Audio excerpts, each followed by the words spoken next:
Ölüm arzulamayın deyirlər özünüzə. Allahın xoşuna gəlmir.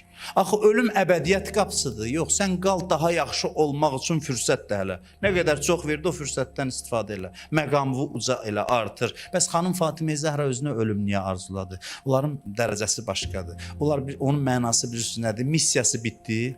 Görəcəyi işləri gördü. Bilir ki, getməlidir. Getməyinə razılığını belə ifadə edir. Deyir, ilahi, razıyam, düzdür, mən cavanam. Amma sən bilirəm ki, təqdirim mənim ölməyimdir. Mən səni qabaqlayıram ədəb əlaməti olaraq ki, mən razıyam. Bunu başqa şeyə qatışdırmayaq. Amma hədislər var ki, bizim kimi adam ki, biz bilmirik ömrümüz nə qədərdir, demə məni tez öldür.